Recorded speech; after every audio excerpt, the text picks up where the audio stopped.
की पोलीस ठाणे हद्दीत दिनांक 14/5/2026 रोजी एक विटावा भागामध्ये एक अननोन डेड बॉडी आपल्याला मिळाली. अनोळखी पुरुषाची डेड बॉडी मिळून आली.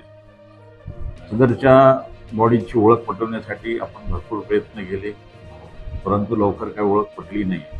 परंतु अनेक परिश्रमानंतर आपल्या डीबीच्या पथकाने सदरचे ज्या ज्या ठिकाणी फुटेज असतील त्या ठिकाणचे फुटेज त्यांनी कलेक्ट केले.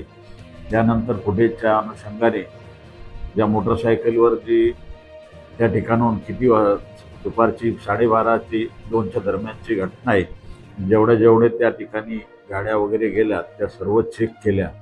त्याच्यानंतर ती गाडी कुठून घेतली, का घेतली, कशी घेतली याचा पण त्याच्यावर बारकाईने तपास केला. त्याच्यानंतर जे आरोपी आहेत त्या आरोपीचे हावभाव, त्याची चाल आणि आपल्याकडे जे काही आरोपी यापूर्वी आलेले असतील किंवा रेकॉर्डवरचे जे आरोपी आलेले असतील याची पण आपण शहानिशा केली.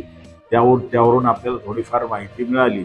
थोडासा धागादोरा मिळाल्यानंतर सदरचे आरोपी हे नांदेड या ठिकाणचे असल्याची आपल्याला माहिती मिळाली. त्यावरून आपण आज 3 दिवसापूर्वी नांदेडला एक आपली डीबी पथकाची पूर्ण टीम त्या ठिकाणी पाठवली आणि त्या ठिकाणाहून आपण जवळपास 3 आरोपी ताब्यात घेतलेले. मैताची सुद्धा तोपर्यंत ओळख पटलेली नव्हती. आधी आरोपी ताब्यात घेतल्यानंतर आपल्याला मैताची ओळख पटली. मैताचं नाव आहे ओमप्रकाश चंद्रकांत सूर्यवंशी, वय 22 वर्ष. हा या आरोपीसोबतचाच एक मित्र आहे जी त्यांच्या गँगमधला आहे.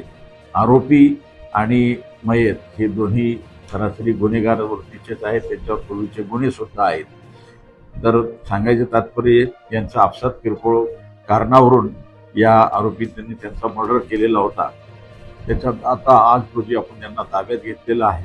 याच्यातून अजून अधिक तपासानंतर काय काय आपल्याला निष्पन्न होईल ते त्यानंतर आपण आज रोजी पोलीस कस्टडी घेऊन पुढील तपास करण्याची तजवीज ठेवली.